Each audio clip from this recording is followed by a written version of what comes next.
The boy at the gate wore a faded delivery jacket and a smile that didn't reach his eyes. He stood beside the bronze plaque that read Coal Compound, Guarinpa, Abuja, half in sun, half in shade, clutching a small parcel like it might break. Erica saw him first on the CCTV screen in the living room, the same room where framed certificates from fertility specialists lined the wall like polite apologies. She had spent the morning there, staring at the neat rows of words that never changed: unexplained infertility. Continue to try. The words were white flags she hadn't agreed to wave. A ring at the bell. The housekeeper, Mama Peace, started toward the door, but Erica raised a hand. I'll get it. She didn't know why her heart fluttered, only that it did, like a trapped bird. Outside, heat and harmattan dust pressed on her skin. The boy held out the parcel. Good afternoon, Ma. Delivery for Mrs. Erica Cole. His voice was respectful, eyes steady, the kind of voice that made you think of Sunday school children reading scripture to a room too big for them. Erica signed on the small phone he handed her. As she returned the stylus, her gaze snagged on his wrist. A thin leather cord circled it, threaded through a dull silver charm shaped like a crescent, broken clean down the middle. Erica's breath emptied. The world blinked. Her own fingers rose, almost without permission, to the chain resting at her collarbone, the chain she kept hidden beneath her blouses like a sin she refused to confess. Dangling from it was a matching crescent, broken clean down the middle, its jagged edge like a question that had refused to heal. The boy noticed her staring. Reflexively, he slipped his hand behind his back. Sorry, Ma. Where did you get that? Erica's voice came out paper-thin. From my mother, he said softly. At least, the woman who raised me. She said the charm came with me the night she found me. He paused, studying her in a way that made Erica's bones throb. She said I was wrapped in a torn scarf and this was tied to my hand, like someone didn't want me to forget where I came from. Erica's knees weakened. The compound walls, the rose bushes her husband loved, the patient Abuja sky, all of it tilted for a heartbeat. She fought for air. The crescent pressed cold against her throat, as if it had been waiting for this moment since the night she couldn't say aloud. What's your name? She asked. David, he said. His smile reappeared, smaller, cautious. David Adeyemi. David. A name that meant beloved. A name she once whispered into the dark, alone, when the cries of a newborn haunted her chest like thunder after a storm. David. The name she had promised not to think, the name she had buried under the kind of prayers that have more tears than words. She reached for the parcel with trembling fingers. Thank you, she murmured. Do you live far? Nyanya sighed, Ma. He gestured toward the road, toward the bustle beyond the estates. I work part-time with Kuti Express, sometimes do sound for a youth choir at St. Matthew's in Kubwa. He scratched his cheek, nervous now. We're performing this weekend, actually. At your father's church. Reverend Cole? People say he's the one who prays and the sick stand up. Her father's name hit her like a drumbeat. Reverend Obinna Cole, respected across Abuja, invited on radio shows, his face on billboards that promised hope you could attend at 8 a.m. and 10 a.m. services. The air between them turned sharp, like the moment before a storm finally cracks. St. Matthew's, she whispered. Yes, Ma. We partnered with an orphanage in Karu for a charity song.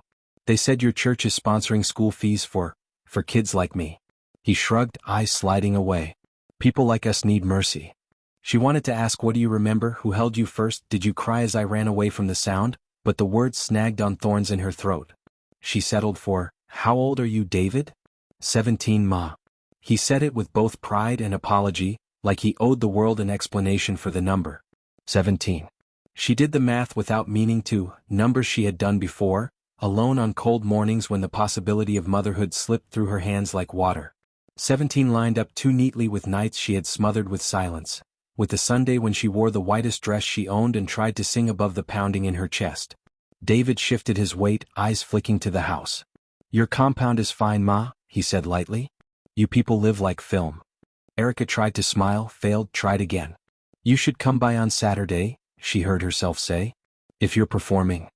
She didn't know what she was inviting, only that something had stepped into her life wearing dust and a half-moon charm. He nodded, then hesitated. Ma, this will sound strange. He glanced at the charm again. But when I saw you now, I felt, I don't know. He shook his head as if to clear it. Like when you hear a song you used to know. Like home. Erica's fingers ached from clenching. Safe journey, she whispered. He left, leaving a wake of silence that roared. The gate clicked shut. The crescent at her throat felt heavier than it ever had, as if it understood something her mind still fought. Inside, she set the parcel on the glass table and stared. Her name written in careful block letters, the return address a simple line, Karu Safe Arms Orphanage. With hands she couldn't control, she peeled away the tape. Inside was a thin folder. A photocopy of a hospital tag from Asakoro District Hospital, dated a lifetime ago. Infant male. Found at 2:17 a.m. A tiny footprint stamped in blue ink. And a page tucked into the back, a scanned note, its letters wobbly, written in a rush. Forgive me. I'm sorry. I cannot be who you need. Erica touched the paper like it could burn her. The room blurred. Somewhere in the compound, a gardener's radio poured out an old high-life tune. Somewhere in the city, traffic bled its usual song. Inside her, a locked door rattled, then swung. The night rose in her mind as if it had been waiting. Abuja had been cool, a thin harmattan wind scraping across Nyanya's streets like a broom humming a sad song. She had walked without looking up, a shawl wrapped tight around a small warm weight. The baby had cried in a way that sounded like her name. She had been 18 and afraid of walls of faces. She had been the daughter of a man whose prayers appeared on TV, and the whispers she feared most wore church clothes. How can a priest's daughter? She saw herself then, the way the streetlight haloed the dust, the way she paused at the edge of a row of metal bins, the way she pressed her lips to a newborn's forehead and tasted salt, and decided to be someone else by morning. There had been a woman's voice then near the market's closed stalls. Who is there? A lantern swayed. Erica had fled into shadows, leaving warmth behind in a nest of old fabric and desperate hope. The voice had come again, closer. Ah, a baby? Hers and not hers, had wailed. Erica had run until the world was only feet in air and the sound of something breaking in her chest. Now, years later, the memory held her as tightly as she had once held that small body. She pressed the crescent charm into her palm until the metal dug a crescent of its own into her skin. What will you do now? The room seemed to ask. Footsteps sounded in the hallway. Her husband, Andre, a calm man from Atlanta who had built a logistics company in Abuja, who prayed over their meals and counted the months with quiet, tired eyes, stepped in, tie loosened, phone tucked to his ear. Babe? He paused when he saw her face, the open folder on the table, the copy of a footprint like a small, stubborn star. Everything okay? He asked, lowering the phone. Erica swallowed. The lie she had lived for years fought to surface. Then a new sound, the gate bell again. 2 quick presses, then 1 long. The rhythm of someone who knows exactly which house he's seeking. Mama Peace called from down the hallway. Madam, they say it's a messenger from Karu Orphanage. Oh. He carry envelope for you. Erica's heart flipped. She looked at the crescent on her chest, then at the broken twin on a boy's wrist in her mind, then at the words on the folder that refused to fade. Infant, male. Found at 2:17 a.m. Andre touched her shoulder. Do you want me to? No, she said, voice steadier than she felt. I'll open it. She slid a finger under the new envelope seal. Inside, another folder, thinner, stamped with a lab's logo she recognized from countless tests that had told her no. This one bore a single sheet of paper and a strip of barcodes. At the top, in firm black letters, maternity confirmation, private and confidential. Erica's eyes tracked the line that mattered, the one that began probability of maternity, and then the numbers came, marching toward the edge of her life like soldiers at the gate. She inhaled. From the hallway, the housekeeper's voice floated. Madam? Should I tell them to wait? The numbers sharpened into view, clear and enormous. Erica read them. Her hand flew to her mouth. Andre took a step forward. And at the gate, a young tenor voice called, bright with nerves and hope, the same voice that had stood at her door minutes ago. Excuse me, Ma. They sent me back, I forgot the second letter. My name is David. Erica looked from the paper to the door, from the past to the present, from the charm to the voice, and the room seemed to tilt again, the floor becoming a slope that led directly to the truth she had spent years refusing to meet. The page trembled between her fingers. The front door swung inward. And everything, the life she had built, the prayers she had prayed, the secrets she had turned into habits, stood on the edge of a word that would not fit back into silence. The front door opened to the dry scent of dust and hibiscus.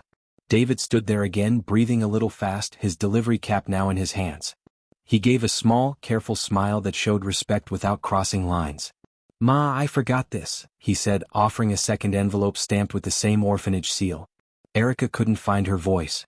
The first sheet in her grip, maternity confirmation, probability, 99.98%, shivered as if it had its own heartbeat. Andre glanced from the paper to the boy at the door, then to Erica's face. "Come inside," Andre said, stepping back by instinct more than plan. "It's hot." David hesitated, toes at the line where tile met sunlight. "I don't want to disturb." He dipped his head toward Erica.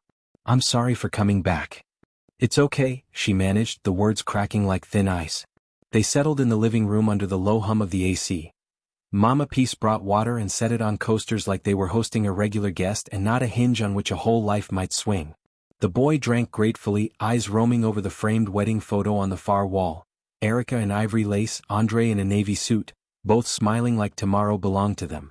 "You said Nyanya?" Andre began gently. His voice had that careful calm he used in business meetings and hospital corridors. "That's where you live?" "Yes, sir." "Behind the market."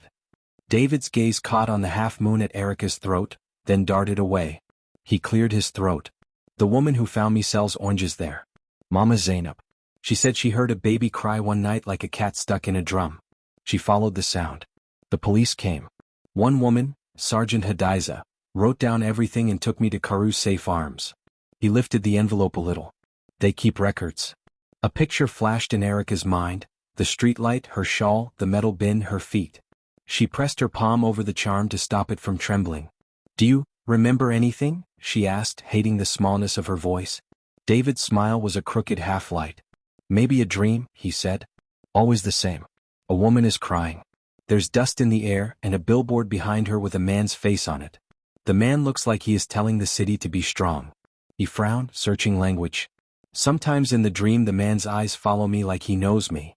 He looked up at Andre and Erica. "When I joined the choir, they told me the man is Reverend Obinna Cole. I see the billboard on Airport Road sometimes." "He's your father, Ma?" The room tightened. Andre's hand rested on the back of Erica's chair, a quiet anchor. "Yes," Erica said. The word felt like a door clicking open. David nodded, as if a piece of his own puzzle made a soft sound sliding into place. "People say God listens to him the way mothers listen to babies." The sentence slid across the marble floor and stopped at Erica's feet. For a second she saw herself at 18 in a college t-shirt, hair pulled back, shivering in the early hours while the prayer city slept. She remembered the heavy silence of the taxi ride back to the hostel, the way dawn broke careless and bright, the way the chapel bells rang like nothing had happened. Just keep walking. She had walked for years. Andre leaned forward. "David," he said softly, "thank you for coming back. The envelope, may we see it?" David passed it with careful hands. Andre gave it to Erica. The seal lifted without a fight this time. Inside lay a short letter from the orphanage director, typed and precise. Per request, enclosed is the initial incident record from Asokoro District Hospital and Karu's Safe Arms, including personal effects recovered on the infant at intake. Folded in wax paper was a small strip of cloth, the faded corner of a scarf, its print a once bright Ankara pattern of half-moons and stars. 7 years of dry season and rain had washed it to tired colors. On one edge, a stitch line had come loose at a jagged angle. The loose edge matched the missing piece of the crescent at Erica's throat so perfectly her lungs forgot their work. David watched her face and understood something without being told. He didn't speak. He sat very still, the way a boy sits when he realizes adults are about to say the heavy things. "Erica," Andre said, his voice a threat. "You're shaking." "I'm fine," she whispered and knew it wasn't true. But there was no time to correct it. The past had already pulled a chair and sat down. David cleared his throat. "They also said I should give you this," he added, pulling out a stamped printout. "It's a copy only." He looked at the floor as he spoke. "They said it's a DNA something. I don't really understand. But they said, give it to Mrs. Cole. She will understand."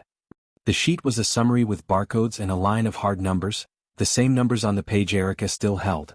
The final line repeated like a drumbeat in a parade that wouldn't stop. Andre read it over her shoulder. His jaw tightened. Shock, yes, but something else too, something like relief flickering behind the eyes. He reached for her hand. She didn't move it away. Erica began and tasted metal. "Andre, I need to tell you everything." He nodded once. "Then tell me." So she did. Simply like putting stones in a bowl.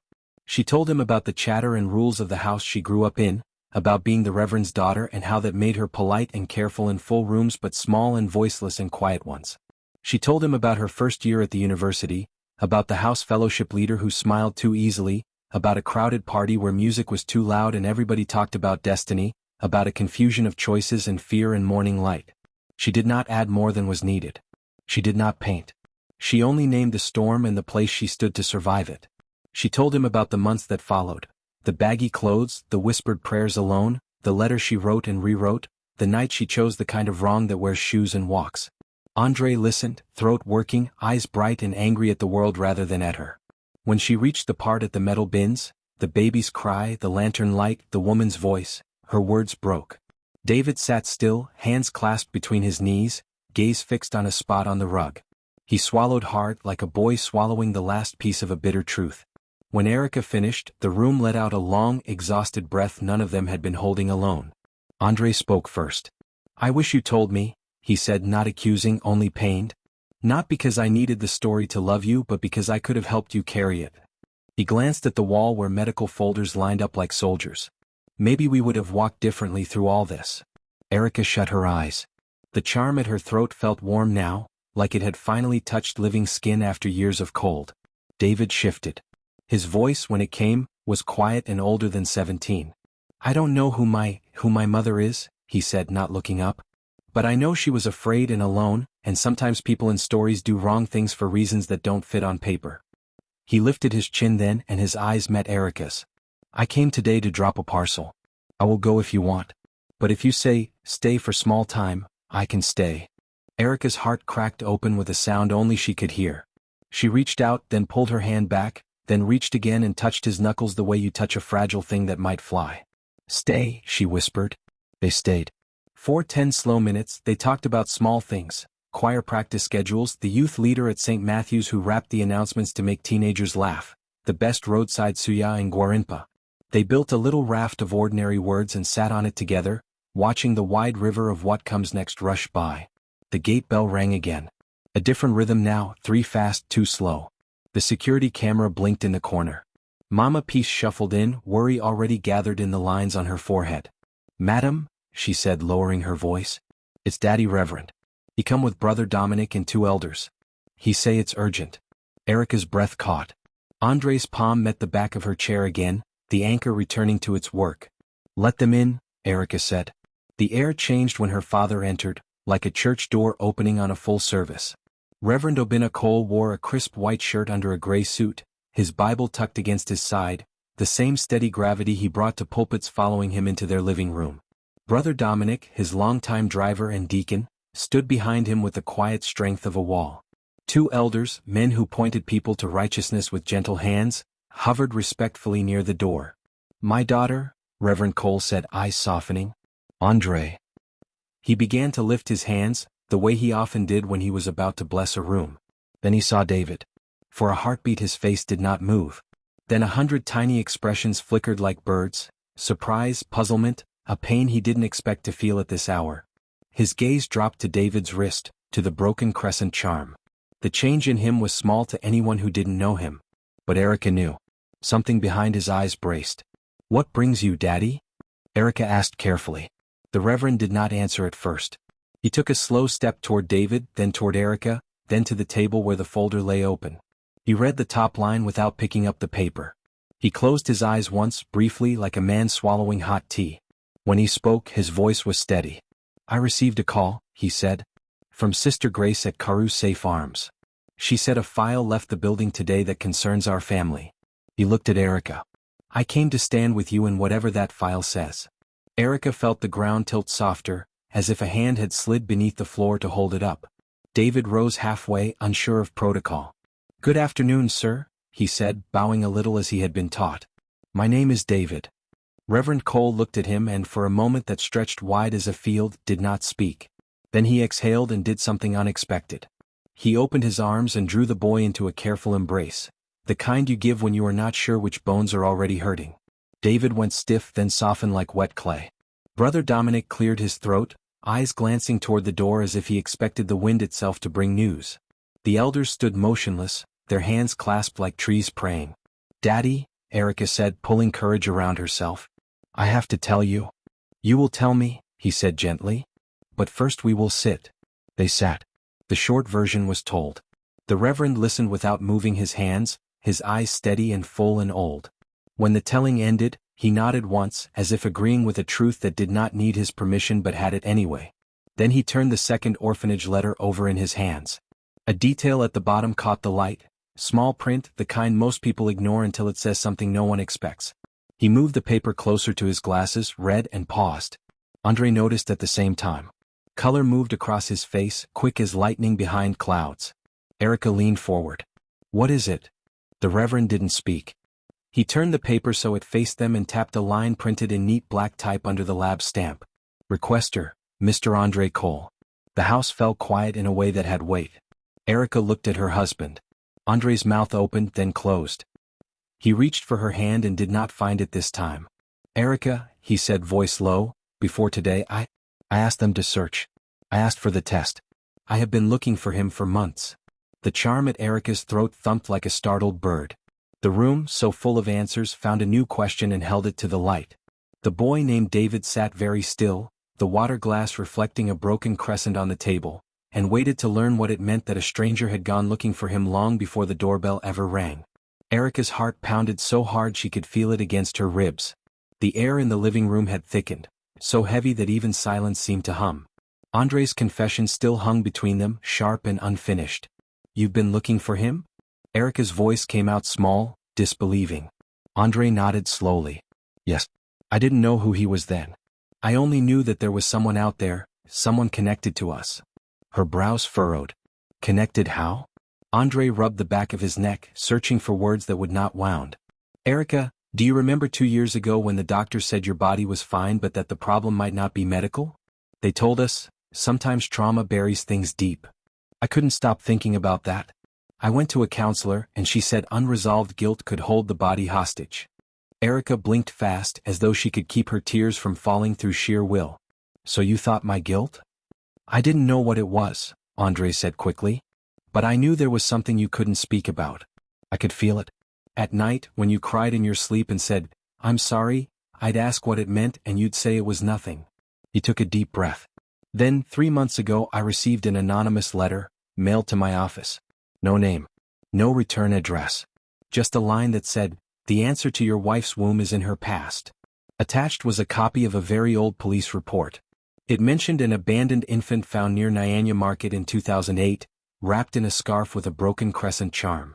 Something inside me said this might be connected to you." Erica pressed a trembling hand to her lips. "So you went to the orphanage?" He nodded. "I went quietly. I didn't want to hurt you or bring up old wounds without reason. They told me about a boy named David Adeyemi, now 17, brilliant, polite, raised by a woman named Zainab who found him that night. I asked for a DNA test, but they said they needed a maternal sample. I sent in a strand of your hair from your brush. I wanted confirmation before telling you." Erica felt like the room tilted beneath her. She rose suddenly and walked to the window. Outside, the afternoon sun cast long slanted shadows across the compound wall.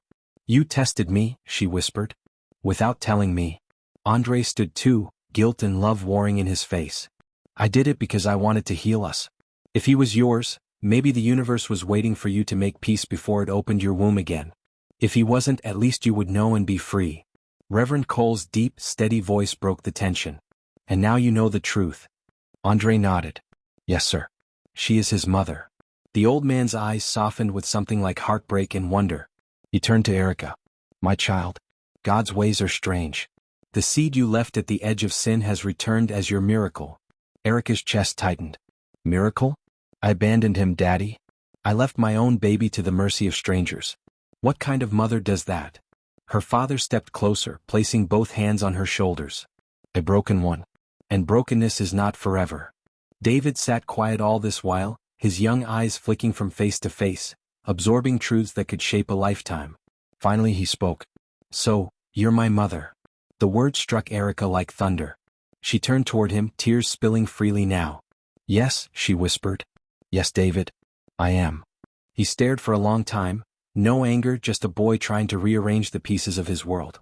Then, almost shyly, he said, "Mama Zainab always told me my real mother might have reasons I couldn't understand. Maybe God didn't want me to hate her." He blinked hard. "I think she was right." Erica moved closer, each step careful, as if crossing a sacred bridge. She knelt in front of him, trembling hands reaching to cup his face. "I'm so sorry," she choked. "I have carried your cry in my head every night. I tried to erase it, but God wouldn't let me." David's lips quivered. For a moment he said nothing. Then he leaned forward and hugged her, awkward, hesitant, but real. The kind of embrace that healed and hurt at the same time. Andre turned away, blinking rapidly. Even Reverend Cole wiped his eyes, though he tried to disguise it behind a cough. After a long silence, David whispered, "What happens now?" Erica pulled back slightly, brushing his tears with her thumb. "Now I make things right. I want to know you, David. I want to be in your life, if you'll let me." He nodded. "I'd like that." Just as the air in the room began to soften, Reverend Cole's phone buzzed sharply. He frowned, glanced at the screen, then his face tightened. "It's the church board," he murmured. "They're calling about the gossip that's spreading already." "Gossip?" Andre asked. "Yes," the Reverend said grimly. "Someone from the orphanage leaked information this afternoon. Social media is already talking. Reverend Cole's daughter once abandoned a baby." Erica's stomach dropped. "Oh no." David looked alarmed. "People will talk about me too?" Her father nodded slowly. "Yes, son. They will. The world is crueler to those who never asked for fame." Andre stepped forward. "We can manage the press, make a statement." Reverend Cole raised a hand. "No, not yet. We must first make peace in this house before we face the world." He turned to Erica, his voice now lower, weighted with something prophetic. "My daughter, the shame that you buried is walking back into the light. But do not fear it. Sometimes, God lets our secrets shout only to teach us that grace is louder." A knock interrupted him. Mama Peace entered nervously. "Madam, reporters are outside the gate already." Andre swore under his breath. That was fast. Reverend Cole straightened. "We'll face them together." "But Erica," he placed a firm hand on her arm. "Tell them the truth. All of it. Don't protect my name or the church. Protect your son." Erica's throat tightened again. She nodded. David stood. "Let me talk to them too. They'll believe me." But before anyone could reply, a woman's voice came from the doorway, a familiar, warm voice that froze everyone in place. "David, my son, what's going on?" They all turned. There, standing with her hijab slightly askew and her hands trembling, was Mama Zainab, the woman who had raised the boy Erica had abandoned. Her eyes darted from Erica to David to the Reverend, confusion quickly turning to alarm. "I came because the orphanage said you took my boy away," she cried. "He is my son too." The room exploded into stunned silence again. Erica rose to her feet, her pulse thundering. "Mama Zainab," she whispered, voice quivering. "Please, it's not what you think." The woman's eyes glistened. "Then tell me what it is." Erica looked from David to Andre to her father. Then, with a deep, trembling breath, she whispered, "It's the day of reckoning." Tell us your thoughts in the comments, and don't forget to like this video, subscribe, and share this story so more people can experience it too. For a long moment, no one spoke. The harmattan breeze slipped through the half-open window, fluttering the curtain like a nervous hand. Mama Zainab stood just inside the doorway, dust on her wrapper and the faint scent of orange peel still clinging to her sleeves. Her eyes were wide and hurt, her fingers clutching her hijab as though it were a shield. David moved first. "Mama Zainab," he said softly, his voice a plea. "Please don't cry." "I came straight from the market," she said, still breathless. "People were saying the Reverend's daughter has claimed the boy I raised. I thought," her voice broke, "I thought you were taking him away without telling me." Erica stepped forward slowly, palms open. "You are the one who saved him. I would never take him from you without speaking to you first." Mama Zainab's gaze flicked to the half-moon charm around Erica's neck. "So it's true," she whispered. "You're his mother." Erica's head bowed. "Yes." The older woman's lips trembled. 17 years. I have loved him like my own.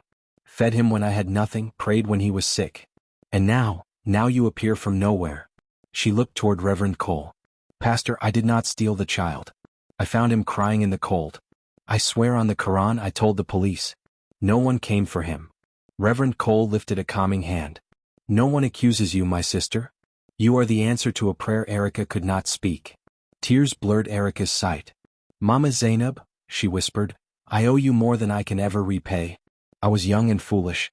I let fear rule me." The woman's shoulders sagged. "Fear makes mothers do strange things. But love kept me alive too." She wiped her eyes. "He belongs to God first, then to the hearts that have loved him. David reached for her hand. "Mama, please. She's not trying to replace you." "I know, my son," she said, squeezing his fingers. "But mothers share only one heartbeat between them. When one loses it, the other feels it." Andre moved closer. "We can make this right. We can all be family." Mama Zainab gave a small, weary smile. "Family is not what the mouth says, it's what the heart accepts." She looked at Erica again. "Will your heart accept me too?" Erica nodded quickly. "Yes, please. I want you in his life always." A faint noise came from outside, murmuring voices, camera shutters clicking. The reporters had grown restless. Reverend Cole looked toward the door. "They are waiting." Erica wiped her face. "Let them wait one more minute." She turned back to Mama Zainab. "You deserve to stand with us when we speak. The world should see the woman who saved my child." The older woman hesitated, then gave a single nod. "Then we will stand together." They stepped out into the courtyard. The late afternoon light bathed the compound in gold.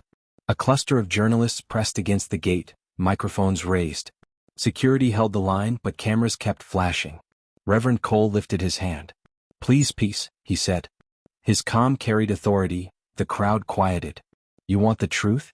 You shall hear it." He gestured for Erica to speak. Her knees almost gave way, but Andre's hand found hers. David stood beside her, shoulders square, the charm glinting at his wrist. Mama Zainab rested a firm hand on his other shoulder.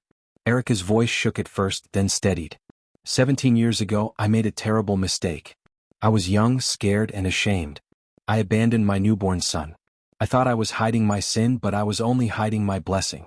A woman named Zainab found him and raised him with love. Today, by the mercy of God, that child has found his way back to me." She turned to the crowd, tears bright but steady. "This is my son David. He is the proof that no secret is too dark for God to turn into light." The murmuring began again, softer this time. Cameras clicked, but the air felt different, less hungry, more human. Reverend Cole stepped forward. "Let this be a lesson," he said, his baritone ringing across the compound. "Judgment does not heal, love does. To the mothers who have fallen, to the fathers who have failed, your story is not finished." Applause rose from somewhere in the back of the crowd, spreading until even a few reporters clapped. The tension that had choked the day began to lift. Andre leaned close to Erica. "You did it," he whispered. She exhaled shakily. "No," she said. "We did." David turned toward her, eyes glistening. "Does this mean I can stay here sometimes?" Erica smiled through her tears. "Yes, my son. This house will always have space for you." Mama Zainab nodded approvingly. "He will still come home to me on Fridays. I must teach him how to peel oranges properly." They all laughed, a sound fragile but real, like glass catching sunlight. As the crowd dispersed, Reverend Cole placed his hands on Erica's and Andre's heads. "The past is buried," he murmured. "Now we plant something new." For the first time in years, Erica felt her heart unclench. She looked up at the evening sky streaked with crimson. The city smelled of dust and roasted corn, ordinary and holy all at once. But just as peace began to settle, Andre's phone buzzed sharply again. He frowned at the screen. The color drained from his face. "What is it?" Erica asked. He turned the screen for her to see. A message from an unknown number glowed across it. "You think the truth is finished? The child was not alone in that bin that night." Erica froze. "What?" Andre scrolled. Another message appeared. "Meet me at Asakoro Hospital Old Wing if you want to know what really happened." Reverend Cole's expression darkened. "The enemy never sleeps," he said quietly. Mama Zainab crossed herself unconsciously. "What does it mean, not alone?" Erica's heartbeat quickened again, fear returning like a cold wind. She looked at her son, then back at the message. "I don't know," she whispered. "But I'm going to find out." The night spread over Abuja like a heavy curtain, swallowing the last streaks of sunset. Streetlights flickered awake one by one as Erica, Andre, and Reverend Cole drove toward Asakoro District Hospital. The old building still stood, though most of its wings had been renovated into new wards. But the old wing mentioned in the message, that part had been abandoned years ago after a fire that destroyed part of the maternity records room. Inside the car, silence reigned.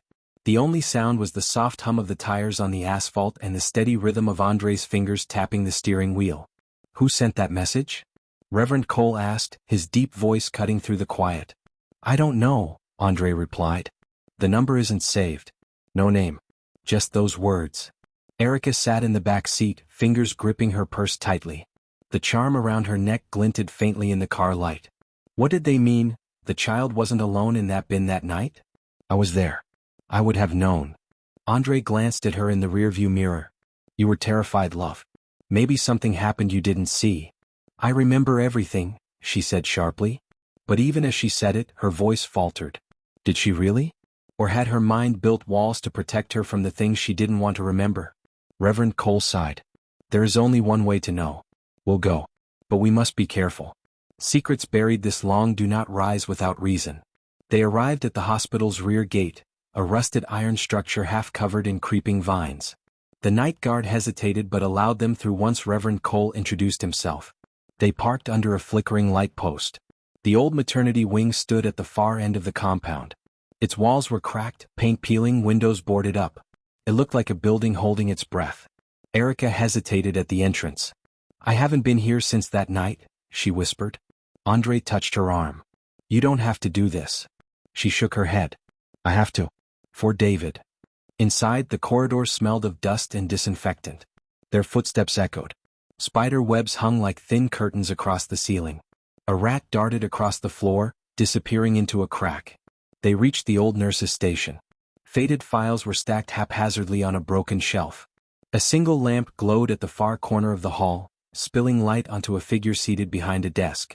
The woman was older, her hair streaked with gray, but her eyes were sharp. She wore a hospital badge that read Matron Grace Ogdane. I was wondering when you'd come, she said quietly. You sent the message? Andre asked. She nodded. I worked here the night that baby was found.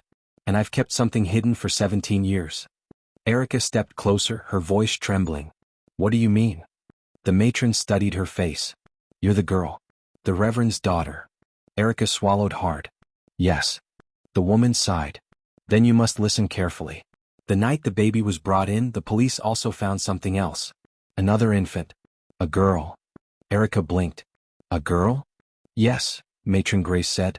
She was wrapped in a thin towel beside your son. But she wasn't crying. She was weak. We thought she might not survive, but she did. Erica's mind reeled. That's not possible. There was only one baby, my son. The matron shook her head. No, there were two. The report was supposed to record both, but after the fire in 2009, those particular files were lost. I took the surviving papers before the fire spread. I knew something about that night was strange. The police said there were footprints near the bin, 2 pairs of small ones. And the towel the girl was wrapped in had initials embroidered on it, E.C. Erica staggered back. E.C., my initials. Andre caught her before she fell. Are you saying Erica had twins? Matron Grace nodded slowly. Yes. You gave birth to a boy and a girl. The girl was taken by a couple who came the next day claiming to be relatives. They had forged papers. After that, she disappeared. Reverend Cole's face darkened. Why wasn't this reported? It was, Grace said defensively. But someone powerful shut it down. A man came 2 days later, threatening the staff. He said the girl's existence must never be spoken of. He carried the church's letterhead.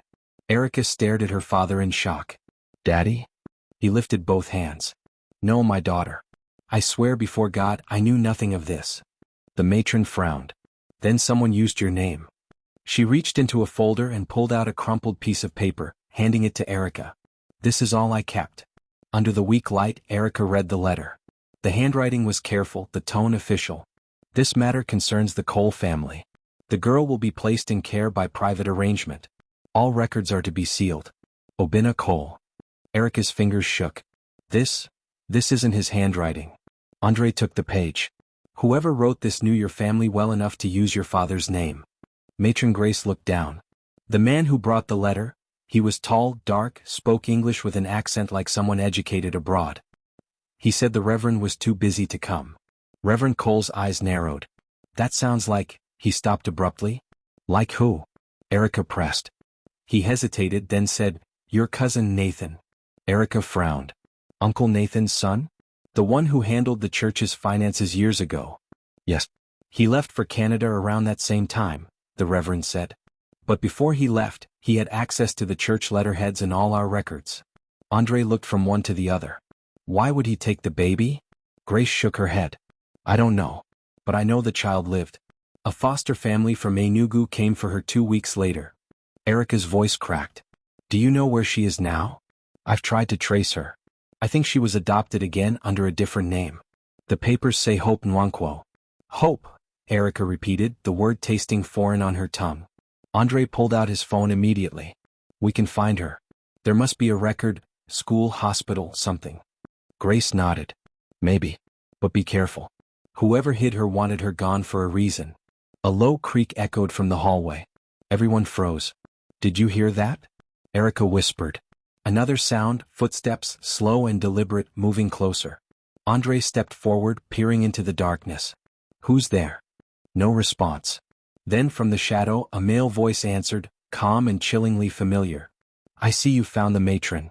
Erica's breath caught. She knew that voice. A tall man stepped into the light, gray suit, gold cufflinks, smile too smooth to trust. Uncle Nathan?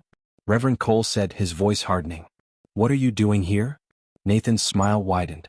Cleaning up old business, Uncle. He glanced at Erica, his eyes glinting. You shouldn't have come back here, Erica. Some things were meant to stay buried. The air turned cold. Andre moved protectively in front of Erica. What do you mean buried? Nathan tilted his head slightly. You're looking for the girl, aren't you? You'll find her soon enough, but not before she finds you. Erica's pulse quickened. What did you do with her? Nathan's smile didn't waver. Let's just say, Hope isn't as innocent as her name sounds.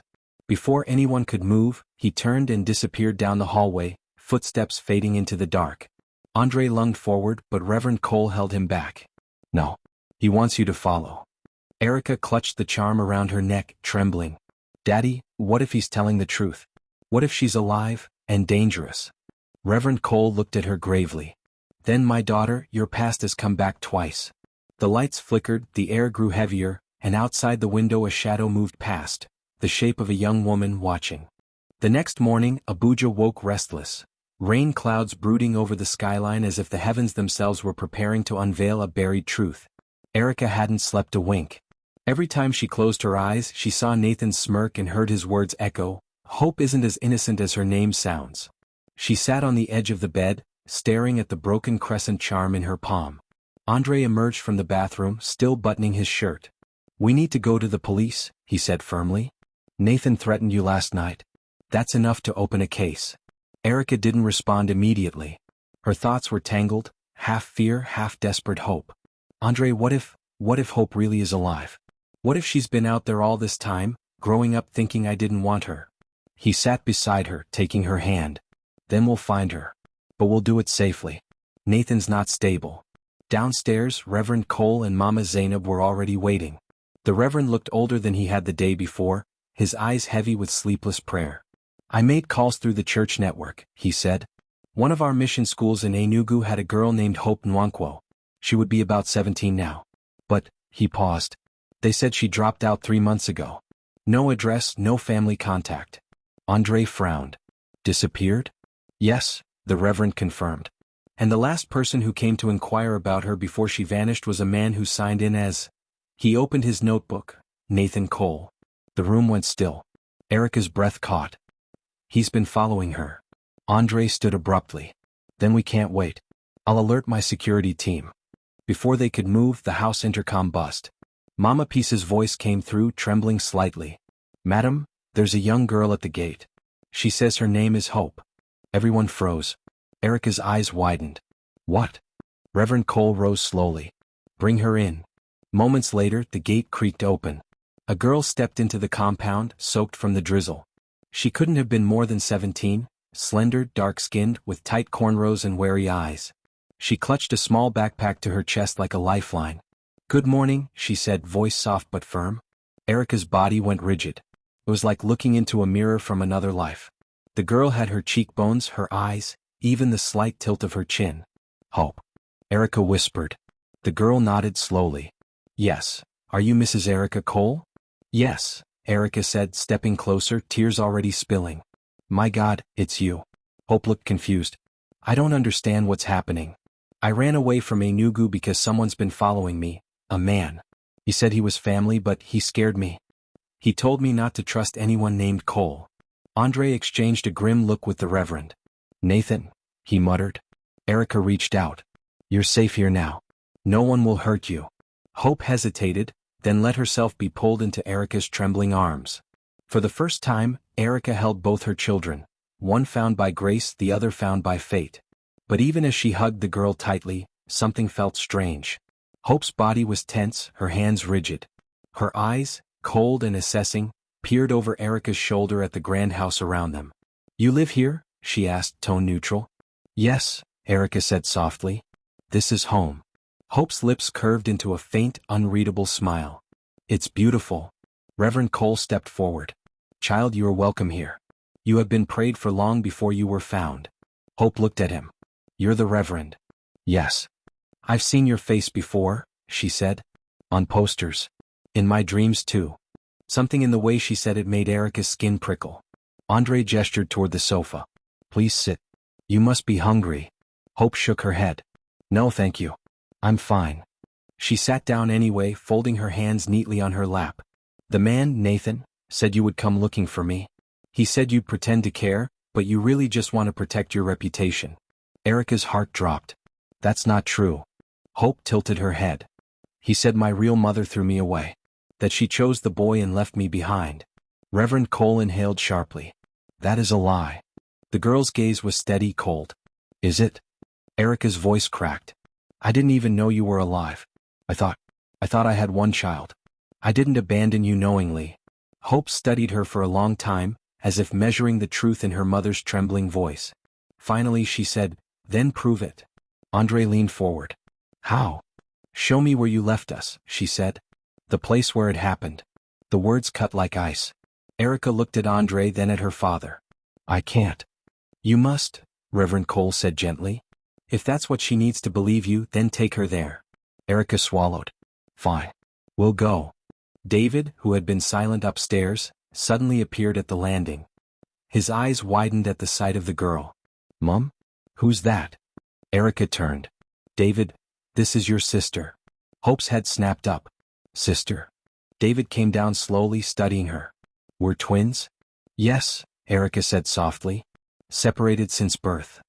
Hope's eyes darted between them, David's kind, open face and her mother's hopeful expression. Her lips pressed into a thin line. You look like you had a good life, she said to David. He frowned. I didn't. I grew up in Nyanya with Mama Zainab. We had to struggle. Hope's face softened a little. Then maybe we're not so different. Andre cleared his throat. Let's go to the place. Before nightfall. The drive back to Nyanya was long and tense. Rain fell in fine sheets, painting the windshield with trembling silver lines. Erica sat in the back seat between Hope and David. The two teenagers stole occasional glances at each other but said little. When they reached the market road, the familiar sights assaulted Erica. The row of rusted zinc stalls, the flickering streetlight, the line of dustbins behind the corner store. She stepped out slowly, rain soaking through her blouse, and walked toward the exact spot where her life had changed forever. This is it, she whispered. Hope stared, eyes narrowing. You really did leave us here. Erica shook her head, tears mixing with rain. I thought there was only one baby. I swear to you I didn't know. Hope crouched near one of the bins, tracing her fingers through the mud as if searching for ghosts. Do you know what it's like to grow up not knowing who you are? To feel like a secret no one wanted? Erica's voice cracked. Yes, because I've lived every day knowing what I lost. Hope stood, turning away. He said you'd say that. Erica frowned. Who? Before she could answer, a loud noise echoed from behind the stalls, a car door slamming followed by footsteps splashing through puddles. Nathan emerged from the shadows, holding a pistol wrapped in a plastic bag.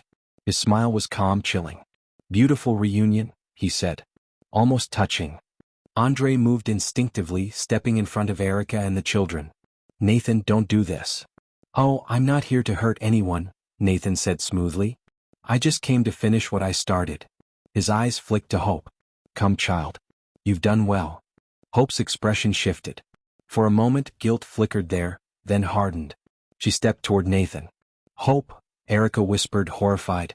What are you doing? Nathan laughed. Oh, didn't she tell you? She came to me willingly. Poor thing thought she was saving her brother. I told her if she helped me bring you here, I'd tell her the truth about who killed her father. What? Erica gasped. Her father? Nathan grinned. Yes. The man who fathered the twins.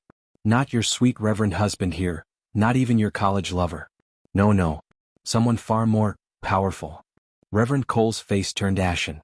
What are you saying?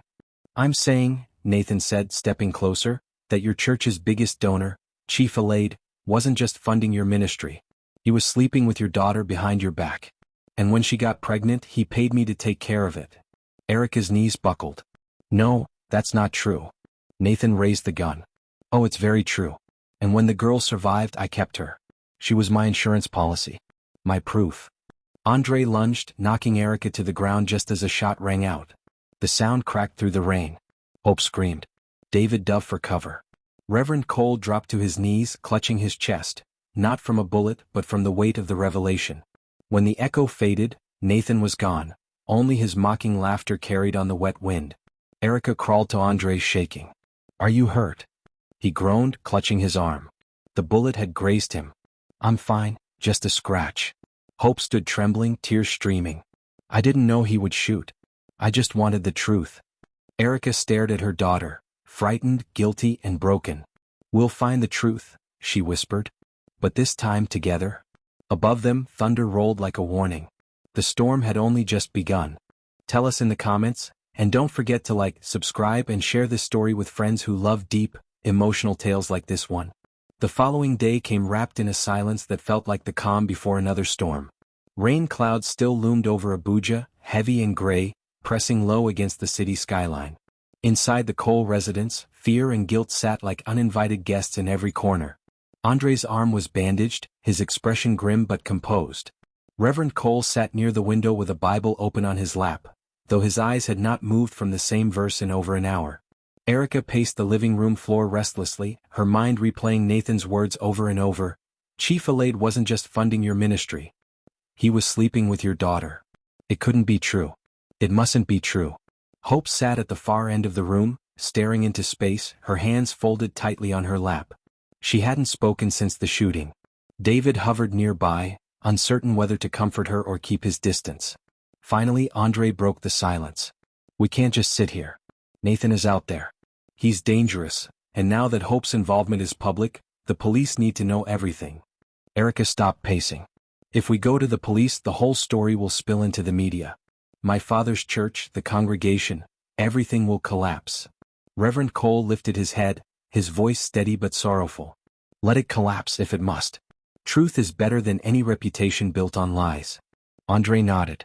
I'll call Inspector Danjuma. He's handled sensitive cases before. He reached for his phone, but Erica stopped him. Wait, she said, eyes flashing with a mix of dread and determination. Before we bring the police, I need to know for myself. If Chief Alade is really the man Nathan claimed. I want to hear it from him. Reverend Cole's eyes widened. Erica, that man, he's dangerous. He hasn't attended service in years. His name alone opens and closes doors in this country. Don't go near him. I have to, she said, voice trembling. I can't live with this shadow over me. I need to know what's true. Andre hesitated, then sighed. Then I'm going with you. By late afternoon, their car pulled into the sweeping driveway of Chief Tundalade's mansion in Maitama. The building was grand, its gates guarded by uniformed men and its walls adorned with expensive art. It smelled of money, power, and secrets. They were escorted inside by a steward who said nothing. The chief waited in his study, seated behind an enormous mahogany desk. He was in his early 60s, tall and broad-shouldered, with silver-streaked hair and a calm that didn't match the tension in the room. Erica Cole, he said slowly, his deep baritone rolling like distant thunder. It's been many years. Her heart dropped. So it's true, she whispered. He smiled faintly. That depends on what you think is true.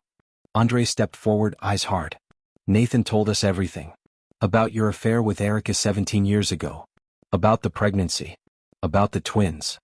The chief's expression didn't change. He leaned back in his chair and clasped his hands together. Nathan talks too much. So it's true? Erica demanded, voice trembling.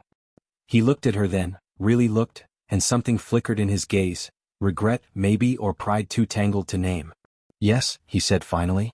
You were barely 18. Beautiful. I didn't plan for it to happen. But when you got pregnant, your father's church was everything to me. I couldn't let the scandal ruin us both. I paid Nathan to handle it discreetly. He was supposed to ensure you were safe. Erica stared in horror. Safe? He left me to give birth alone, and he took one of my children. The chief's jaw tightened. That wasn't the plan. Nathan betrayed me too. He took the money and disappeared with the girl. I tried to find him for years. Andre clenched his fists. Why didn't you come forward when you heard about the abandoned baby in Nyanya? It was all over the news. The chief's eyes hardened. Because your father made me swear to silence. He came to my office himself and said the family would handle it quietly. Reverend Cole, who had been standing silently by the doorway, flinched. That's not true, he said. Chief Alade gave a small, humorless laugh. Oh, but it is. You came with Nathan that day. Perhaps you've forgotten. The Reverend's face drained of color. Nathan told me we were visiting a donor for the youth ministry. I didn't know. The chief stood slowly, his height imposing. You were blinded by trust, Reverend. Just as I was blinded by greed and shame. The boy, the girl, the lies, it all began because I couldn't face the truth of what I'd done. Erica's breath came in shallow bursts. So Nathan has been using all of us. Exactly, Chief Alade said. He knew the truth was valuable. And now he wants payment in blood. Andre stepped closer to the desk. Then help us. Tell us where to find him. The chief nodded slowly. He has property outside Abuja, in Jikoi, a farm he uses for business. That's where he hides when he wants to disappear. Before anyone could respond, the chief's phone buzzed. He glanced at the screen and frowned. It's him. He answered. Nathan, what do you want? Pause. Then Nathan's voice came through the speaker, smooth and mocking. I see you've been entertaining guests. Don't bother sending them to Jikoi, I'm already closer than you think. Andre stiffened. Where are you? Nathan laughed. At your home, of course. The Reverend's house. I came to collect what's mine. Erica's blood ran cold. David, she screamed. They drove faster than the storm that chased them. Andre gripped the wheel, knuckles white. Erica sat rigid in the passenger seat, praying aloud through tears. Reverend Cole sat in the back, whispering psalms under his breath. By the time they reached the house, the front door was ajar. Inside, the living room was in disarray, chairs overturned, curtains ripped. Mama Peace was huddled in a corner, crying. He took the boy, she sobbed. He took David. Erica's legs almost gave out. No, no, please God. Hope stood in the hallway, pale and shaking. He said he wouldn't hurt him if I stayed quiet. I'm sorry, Mama. I didn't know he'd really come. Erica grabbed her shoulders. Where did he take him? He said to meet him where it all began, Hope whispered, tears spilling. At the old hospital.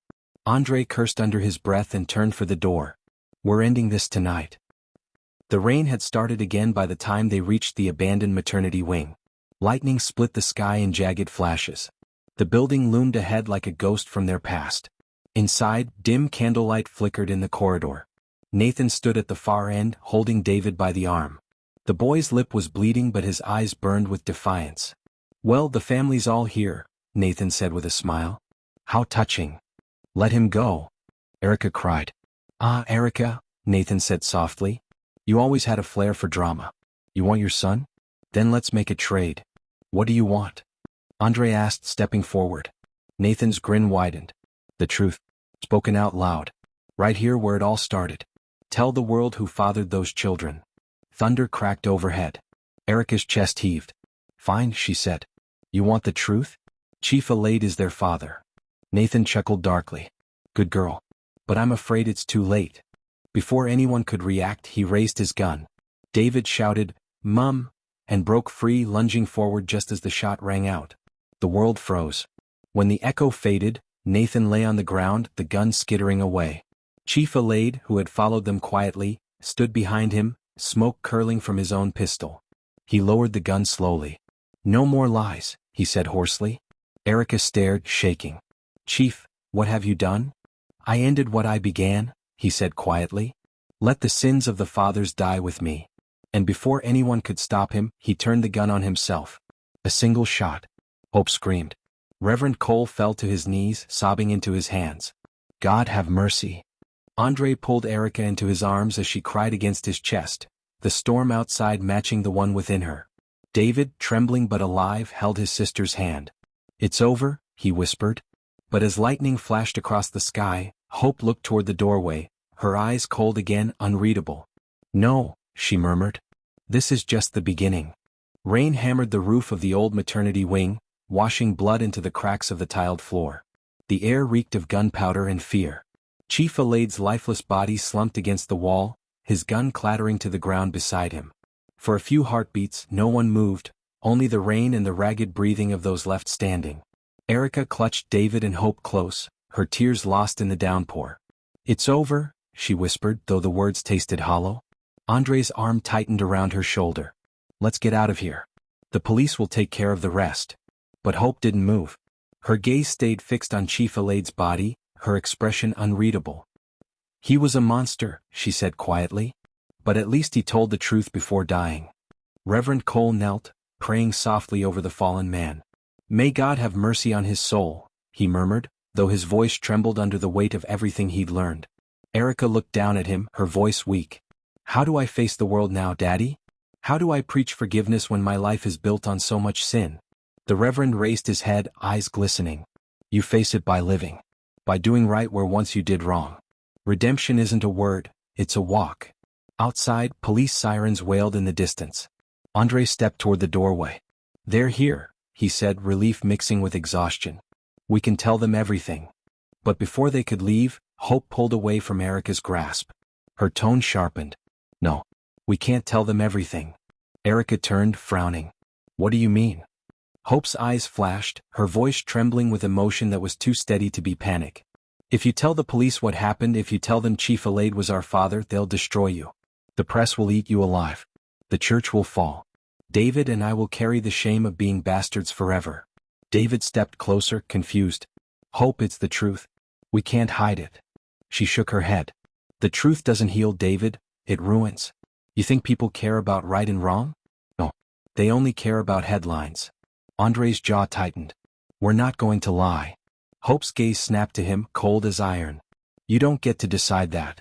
Hope, Erica began softly, but the girl cut her off. You all had your turn, she said bitterly. 17 years of secrets. 17 years of living without knowing who I was, while you built your lives. Now it's my turn to decide what story the world hears. She stepped toward Chief Alaid's body, then turned to face the others. We tell the police Nathan killed him. That he was trying to blackmail our family and died in a struggle. We don't mention anything else. Andre's eyes widened. That's obstruction. It's survival, she snapped. Reverend Cole stood, his voice firm but gentle. Child, lies only bind the soul tighter. You cannot begin your life in the same shadows that haunted your mother. Hope's lips quivered. Maybe I don't want redemption, she said quietly. Maybe I just want peace. A long silence followed. Even the rain seemed to pause, as if the world itself waited for Erica's choice. Finally, Erica took a deep breath. Hope, listen to me. I've lived half my life running from the truth. It nearly destroyed me. You may think you're protecting us, but lies only rot what's left. I won't do that again. Tears welled in Hope's eyes, but her voice was defiant. Then you'll destroy us all. No, Erica said softly, stepping closer. I'll set us free. Just then, flashing blue lights illuminated the corridor. The police rushed in, weapons raised, shouting orders. Andre raised his hands. We're not armed. He's down. Chief Alaid is down. Inspector Danjuma, a broad-shouldered man with a stern face, took in the scene. Who fired the shot? Erica stepped forward. He did. Chief Alaid shot Nathan, then turned the gun on himself. The inspector frowned, taking notes. And the motive? Erica swallowed hard. He confessed to crimes from the past. To covering up the birth of 2 children, mine. Danjuma's pen froze mid-stroke. Your children? Yes, she said, her voice trembling but firm. 17 years ago I gave birth to twins. They were separated. Chief Alaid was the father. He tried to bury the truth and Nathan used it to blackmail us. Andre placed a steadying hand on her back. Hope stared at her mother, disbelief and betrayal flickering in her eyes. The inspector exhaled slowly. That's a heavy confession. He looked at the family, at the broken mother, the trembling children, the weary old preacher. You'll all need to give statements at the station. But for now, he glanced toward the body. It's over. 2 weeks later, the sun rose golden over Abuja, clear and warm after days of rain. The Cole compound was quiet. The media frenzy had died down. Most people believed the official story, that a disgruntled associate had blackmailed the family and died in a confrontation. The deeper truths remained between the walls of that house, known only to those who had lived them. In the garden, Erica stood beside a small bench, watching David and Hope plant flowers under the morning light. Their movements were slow, tentative, two souls learning to share space after years of absence. David wiped his hands on his jeans. "Mum, what kind of flowers are these?" "Lily of the valley," she said softly. "It means renewal." Hope glanced up. "They're pretty? Fragile though." Erica smiled faintly. "Even fragile things can bloom again if given light." Reverend Cole walked over, cane in hand, his steps slower but steady. "Children," he said kindly, "we cannot undo what has been done. But we can choose what tomorrow will be." Andre joined them, resting a gentle arm around Erica's shoulder. "Tomorrow starts now." For the first time in years, Erica felt the weight lift from her chest. She looked at both of her children, so different, yet bound by the same heartbeat, and whispered a silent prayer of thanks. The wind rustled the leaves, carrying with it the faint echo of a baby's cry from long ago, now softened into peace. But as Hope looked toward the horizon, a faint smile curved her lips, half sorrow, half something else. "Tomorrow," she murmured. "We'll see what it brings." The camera of fate pulled back. A mother, a father, a preacher, and two children standing in sunlight that had cost them everything to reach. And for the first time, the story that began in sin ended in truth. What lesson did you take from Erica's story? Would you have had the courage to tell the truth even when silence could have saved you? Share your thoughts in the comments, and don't forget to like, subscribe, and turn on notifications so you never miss another story like this one. Thank you for watching Black Race Tales, where every story reminds us that even broken hearts can still find redemption.